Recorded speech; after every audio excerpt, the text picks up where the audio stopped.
Now then YouTube, I'm the Toffman and welcome to a mod spotlight on Agricraft.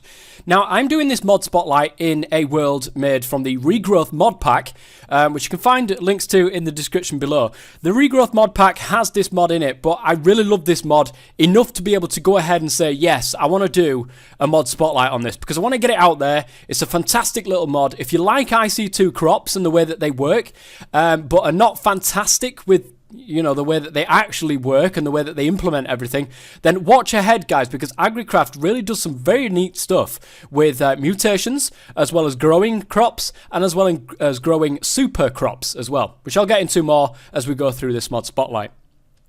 Now the first block you will want to familiarise yourself with is the seed analyzer. This seed analyzer will be very, very useful as you're going forwards for finding out exactly what is inside your seeds to be able to plan accordingly. You will see inside here it's a very simple GUI.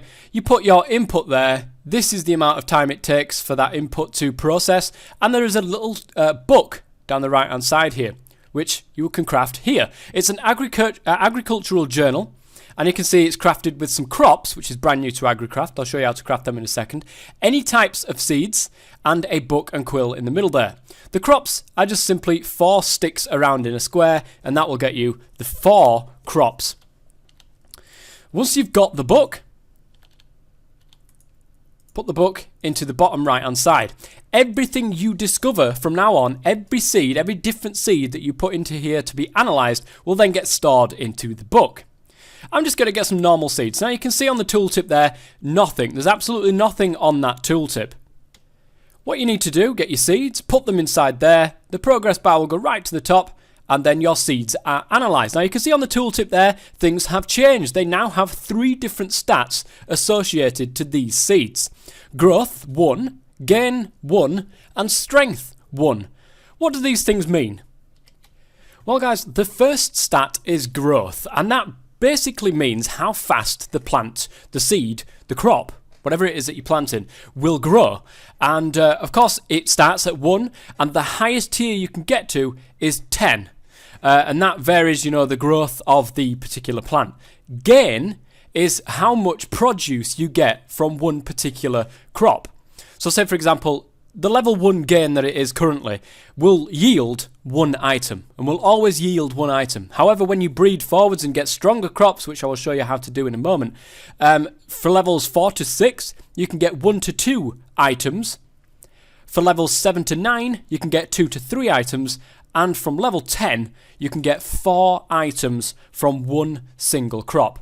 The strength stat, I believe, and please don't quote me on this because I'm finding it hard to find any documentation over strength, but I believe it's got something to do with weeds.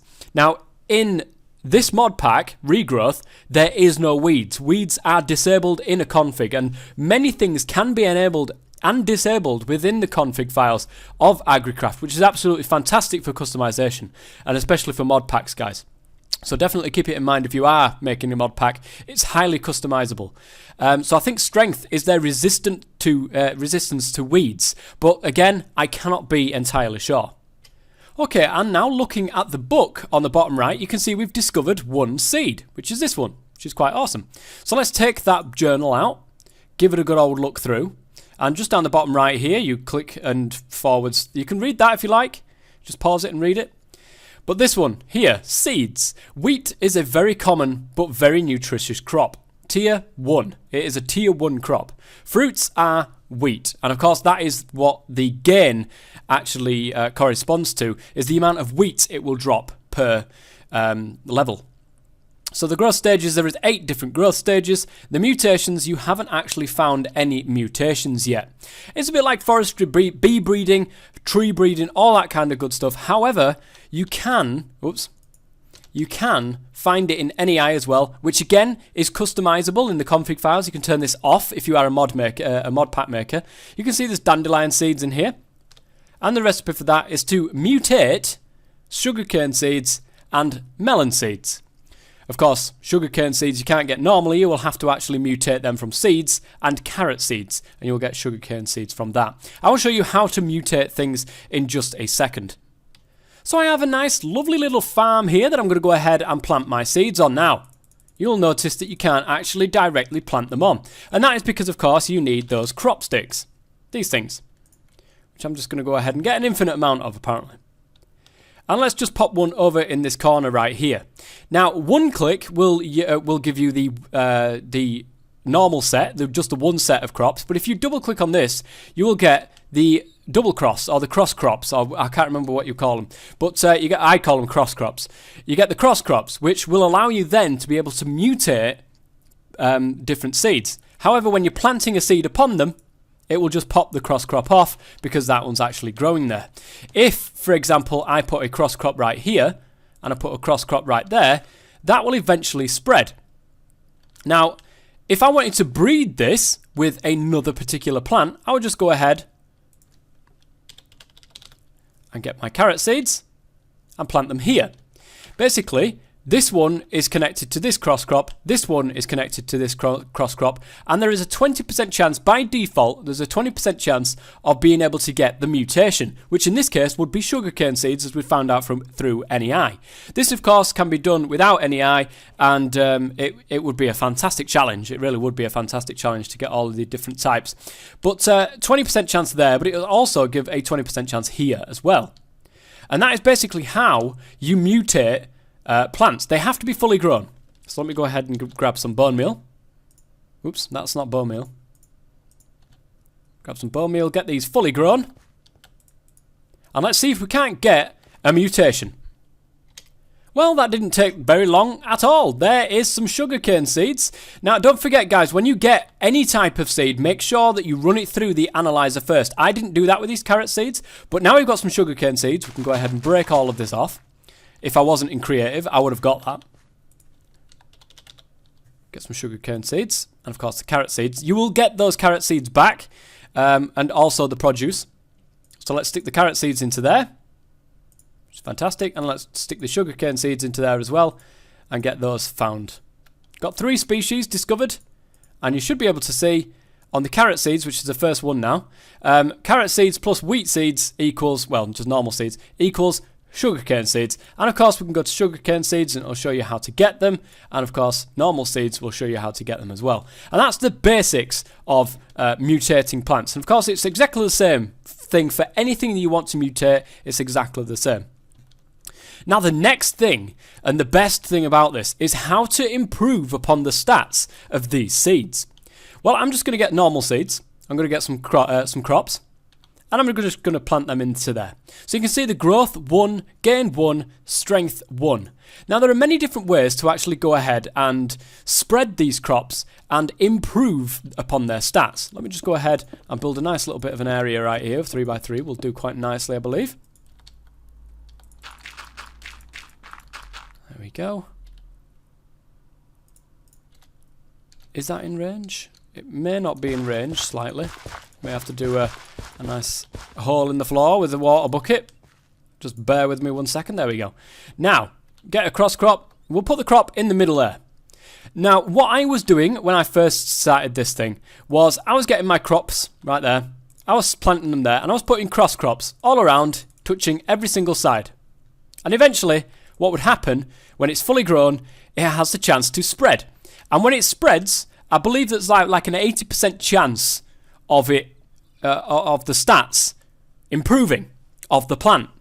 So eventually, what we'll see, guys, is we'll see a wheat flower, or wheat plant, just pop up on these crops, on one of these crops.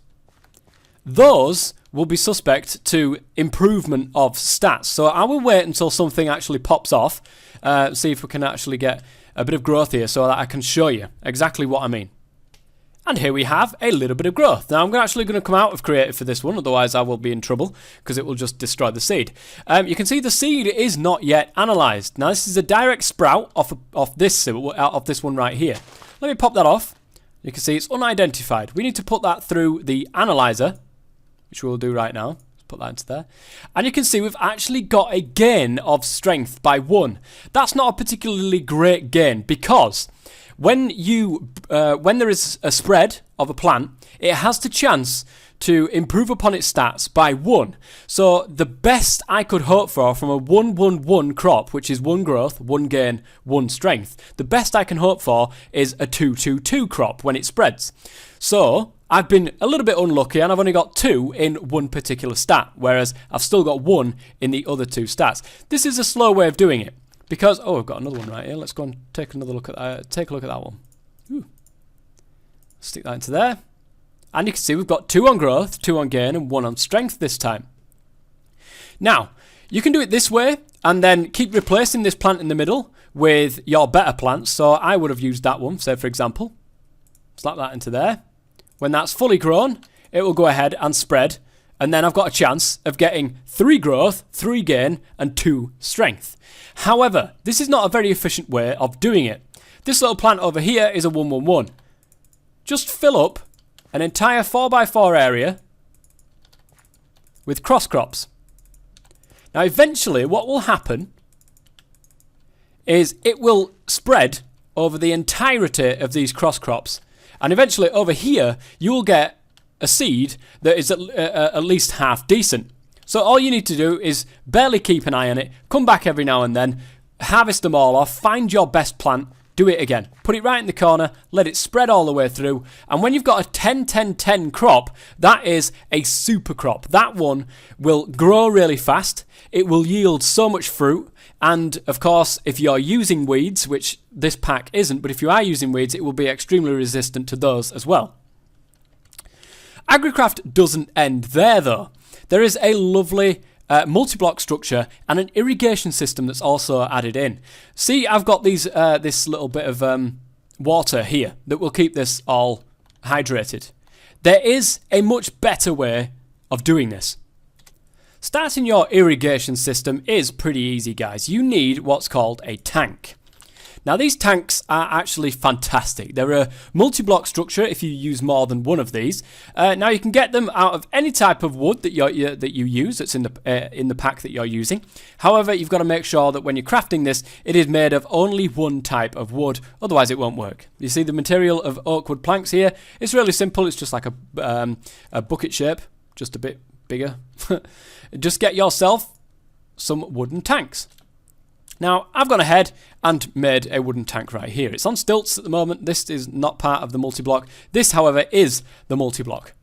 It's absolutely massive. Now, again, this is 1, and it can hold 8 buckets of water. If we plant that there, we can now hold 16 buckets. That one will not class as a multi-block. I do apologise. I'm not sure what this lighting glitch is here. That one won't class as a multi-block, but when you do a 2x2, it will class as a multi-block. And again, when you get over to 2x3s, and 3x3s, 3x4s, and 4x4s. I don't actually know how far you can go with this. It looks like you can go quite far. Now, not only can you do them on 1 layer, but you can also do them on 2 layers. However, the second layer does have to be exactly the same as the layer that you've got underneath it. So I would go with a 5x5, which can now hold 400 buckets of water. How fantastic is that? And there you go. That's basically a water tank. What you use the water for is the irrigation channels. These things, which you can craft like a bucket shape. That one's the bucket shape. And you'll get 6 irrigation channels with this. Depending on, whatever plank you use, you will get that particular irrigation channel back. So I've got a nice little tank here, of course, and I've got my little farm down there, which I'm going to go ahead, get my irrigation channel, which of course the water is in there, so that's fine. That will also catch rainwater as well, by the way, guys, just to let you guys know about that. And I'm going to go ahead and have it hovering over my farm here. Now the good thing is with these irrigation systems, you can also use what's called a sprinkler, and this will help towards the growth of your plants. It will actually speed it up as well as irrigate your farmland. It will keep it nice and hydrated. The sprinkler is a couple of iron bars, a bucket, an iron ingot, and a plank. And you stick that on the bottom of your irrigation channel. Yeah, it needs to be in the middle of one.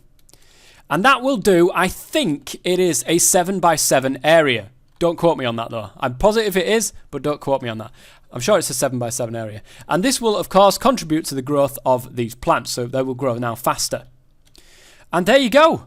That is Agricraft in a nutshell. Guys, there is so much more customization that you can do with this. You can create your own custom crops. If you are a mod pack maker, you can create custom crops and all sorts of other little bits and bobs.